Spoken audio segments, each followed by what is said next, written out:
Paano pwede mo manufacture sa Pilipinas? Minsan binigyan pa nga ako ng death certificate ng kusado. Pagkatapos minahuli ko, huli-huli, buhay na buhay. Ganon ang ating korte dito. Huwag na kong padara ng kalukuhan ninyo dahil alam na alam ko yon. Kayo, nag-practice kayo, 1 taon, 2 taon. Ako, RTC judge. Why would a suspected criminal leave his calling cards at the scene of the crime? Kung noon pa, gusto pala niyang itago ang kayamanan niya, bakit niya ilagay sa pangalan niya? Marami dito sa Pilipinas naglalagay sa ibang papangalan ng ibang tao. Hindi kaya alam ng abogado yon? May master's pa sa Harvard? May doctorate pa sa UST? Ganun kaya siya katanga?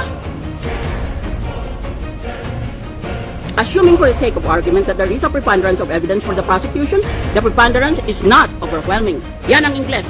Hinada ko para sa 2 minutes ko. Wala pala kaming limitasyon. Ngayon Tagalog naman at hingi na ako ng paumanhin, mabansi pa lang dahil kulang na kulang Tagalog ko.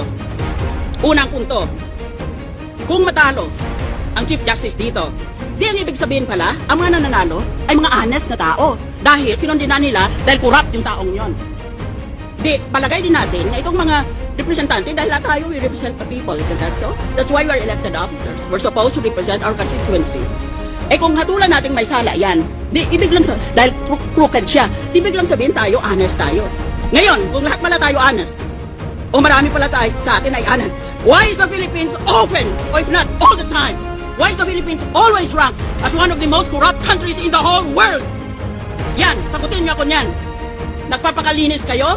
Aba kung malinis pala ang mga opisyalis natin at malinis pala sa buong bansa, bakit palagi tayong nililista ng Transparency International as one of the most corrupt countries in the world? Pagtitinginan tayo? Sino kaya dito? Yan ang unang punto ko. Pangalawa, tumigil na kayo ng kapapangkapan nyo, mga artista. Merong mga politiko na alam natin kung anong loopholes nila sa SALN. Deposito ang sinasabi ng batas pagkatapusan ng Disyembre, katapusan ng taon. Magdeklara ka kung magkanong pera mo sa bangko. Hindi ba gini-withdraw nila pera nila sa buwan na Nobyembre o Disyembre para pag naglagay sila, pag nag-file sila ng SALN nila, wala nga silang deposito. O kaya meron lang sila ng couple of thousands. Kasi withdraw nila Pag Enero, i-deposit nila uli. Taong bayan, kayo ang magtestigo. Yan. Ba't hindi natin habulin yung ganon? Pangalawa, palusot. O pangalawa, na ginagawa nila na loophole sa SALN.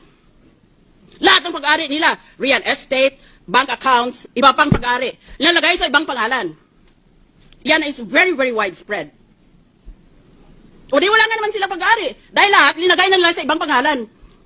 Kung bawal ang asawa at ang mga anak, dahil sa batas ay inspeksyonin pati yan, yung mga malapit sa kanila. Di doon sa mga malalayo ng mga kamag-anak. O kaya maski hindi kamag-anak, sa kaibigan na pinagkakatiwaraan nila. What a hypocritical accusation. That is a problem in this country. We're all for honest government, and yet the world condemns us as one of the most corrupt countries in the world. That's why it is difficult to win in any international election, in any international campaign, because the Philippines, among others, has a reputation of being a corrupt country. Isip ng iba, kung corrupt ang bayan na yan, walang matinong lalabas dyan. Walang matinong ibubunga yan. Ba't bawat isa ba sa inyo, walang sala tungkol sa SALN? Bigyan nyo ako ng sapang buhay. Panginoon, bigyan mo ako ng sapang buhay at imbestigahin ko lahat. Isa-isa. Dito sa Senado at sa House of Representatives. Tignan natin. Pati sarili ko, imbestigahin ko. Order, please.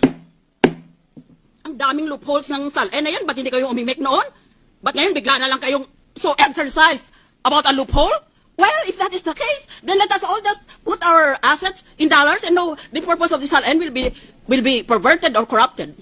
That is true. But what about all the other loopholes? Bakit ngayon lang kayo nagalit tungkol sa loophole na yan? Bakit doon pa?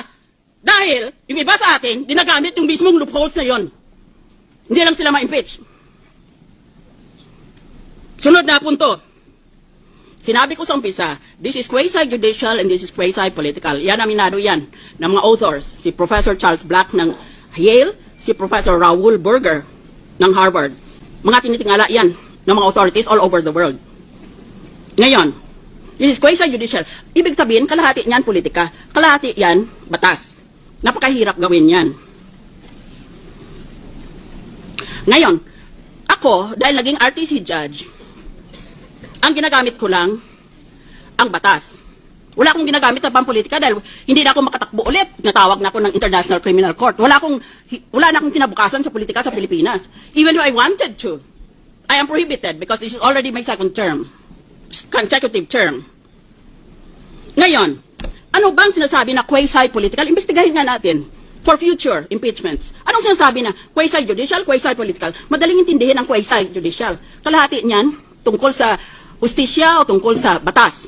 Pero kalahati yan tungkol sa politika. Anong ibig sabihin ng tungkol sa politika? Tungkol sa politika, dahil ang ibig sabihin dyan, pag-isipan mo at pakinggan mo ang mga taong bumoto sa iyo. That is actually the meaning of quasi-political. Because the people might disagree with what the law says. Yun ang pakikinggan mo. That is the meaning of quasi-political. Hindi ibig sabihin quasi-political na buboto ka, ulit bibigyan ka ng mamahaling proyekto sa public works na kung saan maaaring kumita ka. Alam naman natin yan. Kung magkano ang halaga ng public works mo, 10% punta sa iyo kung gusto mo. Hindi iyon ang ibig sabihin na politika.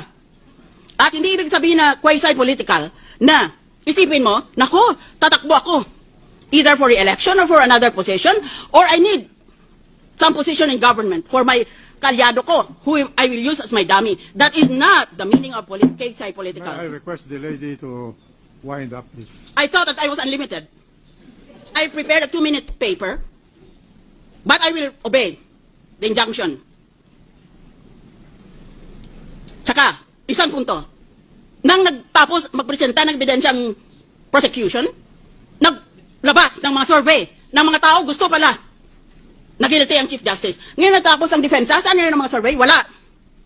At, huli sa lahat at pinakamahalaga, anong magiging, hindi lang importante kung anong magiging desisyon natin ngayong hapon, anong magiging katuparan, anong susunod sa ating desisyon. Ulit ba mananalo tayo sa botohan? Panalo na tayo sa masa na nakakarami sa ating bansa. And we follow the rule of the majority. Sa kabataan sa pamantasan, dahil they're an educated constituency, sa kaysaysayan ng ating bansa, this will go down in history. Nagtrabaho ako abroad. Naka-cancer ang tatay ko. Bumalik ako. Sabi ng tatay ko, mag-resign ka nga dyan sa trabaho mong yan. Wala kang silbi sa bayan mo. Magsilbi ka sa sarili mong kababayan. Nagsilbing na nga ako. Pero kung ang politika ay mangingibabaw sa batas, wala na rin akong silbi. Bayan, kayo ang maghatol sa ginagawa dito sa impeachment trial. What's your vote? Would you be very surprised if I say that I vote not guilty?